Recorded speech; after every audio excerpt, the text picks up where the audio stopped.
You need a doctor? I am a doctor. Michael. Morbius is a movie that was mean for obvious reasons. Though the movie received poor reviews from critics and general audience, it succeeded in setting up future Marvel movies and possibly hinting a Sony MCU crossover. Welcome back to Movie Spotlights, your one-stop shop for all your movie doubts. We release new content regularly, so make sure to subscribe and hit the notification icon so that you don't miss out on any of our videos. Today we'll be talking about Morbius and some of the scenes in the movie that raised a few questions. We'll also be breaking down the ending and post-credit scenes, so major spoiler warning if you haven't watched the movie yet. After Milo turns evil due to his newfound powers, Dr. Martine and Morbius decide to make an antibody that could possibly kill any vampire that gets injected. Meanwhile, Milo kills their surrogate father, Nicholas, and leaves Martine for dead in an attempt to bait out Morbius. Before Martine dies, she asks Morbius to drink her blood so that he can fight Milo, and she takes a sip of his blood from his lips. Milo and Morbius then fight and finally take Milo down with the help of the bats he summoned. Milo gets injected with the antibody and is seemingly dead. A few seconds later, Martine wakes up and then the movie ends. What happened to Martine? From her reawakening, it's obvious that she had also turned into a vampire, though it's unclear if Morbius planned to turn her into a vampire. Another question remains unanswered, whether she will turn out to be a friendly vampire or get corrupt with her newfound powers like Milo. This is all left ambiguous for a possible sequel. However, one thing is certain, we will see more of her in the next Morbius or in a future crossover. But what could happen to Morbius? When Morbius drinks human blood for the first time, it turns him into a ruthless killing machine. So he swore not to drink human blood again and has been drinking artificial blood ever since.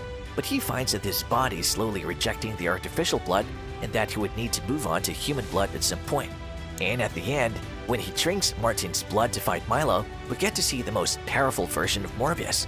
So what will Morbius do now that he has had a taste of human blood again? Unfortunately, there's no answer to this one, as the movie ends before we get to see what Morbius decides to do with his bloodthirsty problem. But in the post-credit scene, Morbius is shown to be doing pretty okay. So one may wonder if he was still using the artificial blood or had moved on to human blood. This will likely be answered in the sequel. Why did Milo kill Nicholas? Milo and Morbius were both raised by Nicholas, and the two are shown to be very close throughout the film, so it came as a shock when Milo killed Nicholas. Nicholas stated before his death that Milo was his favorite son. This raises the question of why he killed his father figure. Milo's vampire rage got the best of him, and he killed Nicholas because he thought Nicholas preferred Morbius over him. Another reason was to divert Morbius' attention away from Martine. Why did not Morbius use the second vial? In order to prepare for his fight against Milo, Morbius made not one but two antidotes, one for Milo and the other for himself. He did it because he was afraid that he would turn out to be like Milo and start killing people, so he decided the world would be safer without him and chose to die rather than take a human life. He changed his mind after his fight with Milo.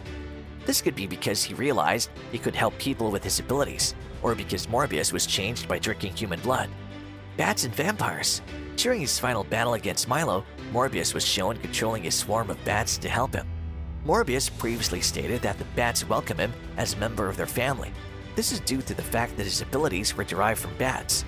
However, since Morbius and Milo both used the same cure, it's unclear why the bats chose Morbius over Milo. So it would have made sense if Milo could also control the bats, or maybe the bats sensed Milo's evil and refused to help him. The Thing in San Francisco.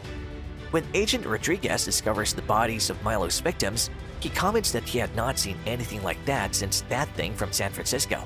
For those who are unaware, San Francisco is where both Venom 1 and 2 took place, so this thing could be a reference to Venom. Morbius also made a reference to Venom during an encounter with the thugs, which was similar to the ending of the first Venom film. Morbius mid-credit scene. In the mid-credit scene, the Vulture, aka Adrian Toomes, played by Michael Keaton, is transported from the MCU to the Sony Verse. It happened as an aftermath of the multiverse colliding in the end of Spider-Man No Way Home. The Vulture magically appears in a prison, presumably the Sony Verse version of the prison he used to be in. And since he hasn't committed any crimes in this reality, he's found innocent and released. Adrian Toomes was shown appearing through a purple rift similar to the one shown in No Way Home, but the details about this appearance is left ambiguous. The spell was supposed to bring everyone who knew Spider-Man into the MCU, but in the case of Toomes, he was transported to the Sony Verse. Moreover, anyone who was transported to the MCU was returned to their original reality. So it's unclear why Toomes still continued to exist in the Sony Verse rather than going back to the MCU. Another example of this was when Eddie Brock, played by Tom Hardy, was transported to the MCU in the Venom 2 post-credit scene. But he was then transported back to his dimension when Doctor Strange fixed the reality. However, he left a part of his Venom symbiote in the MCU, implying that Tom Holland could go up against the Venom at some point in the MCU. Morbius End Credit Scene. In the end credit scene, Morbius is seen meeting a stranger, and that stranger was revealed to be Vulture in his new suit. It is unclear how he made his new suit, whether he did it alone or formed a crew in the Sony Verse. Either way, the new suit looks way more advanced than the one from Spider-Man Homecoming. He had probably been designing a new suit ever since his old suit blew up while fighting Spider-Man. Vulture tells Morbius that his arrival in this reality could have something to do with Spider-Man, but it is possible that he doesn't remember Peter Parker, since Doctor Strange wiped everyone's memory at the end of No Way Home. Morbius, on the other hand, did not look curious or surprised when he heard Spider-Man's name, implying that there could already be a Spider-Man in this reality. The scene ended with Michael Keaton's Adrian Toomes suggesting he and Morbius should team up. Sinister Six reveal. The Vulture was one of the biggest Spider-Man villains, and in the comics, Vulture and other supervillains formed an evil group named Sinister Six to defeat Spider-Man. The members of the Sinister Six are Vulture, Rhino, Electro, Dr. Octopus, Scorpion, and Kraven the Hunter. So when Vulture asks Morbius to team up, this could be a hint at a Sony-verse version of the Sinister Six. If that is the case, then the possible candidates are Vulture, Rhino, Dr. Octopus, Green Goblin, and Morbius. This has not been officially confirmed, but the studio has planned to form a version of Sinister Six to go up against Andrew Garfield's Spider-Man. But when the sequel got cancelled, so did the idea of Sinister Six. So Vulture finally making an appearance in the Sonyverse could be our chance to finally see the Sinister Six we've all been waiting for. Spider-Man in the Sonyverse. Despite the fact that the Morbius trailer featured some graffiti showcasing Spider-Man, the scene was cut from the final film. That's most likely because it alludes to the events of Spider-Man Far From Home, in which Spider-Man was accused of murdering Mysterio, and Morbius is not set in the MCU. Although it's possible that the studio initially planned it as an MCU movie and might have changed it at some point. The interaction scene between Morbius and Vulture also hints the possibility of a Spider-Man swinging around in the Sonyverse.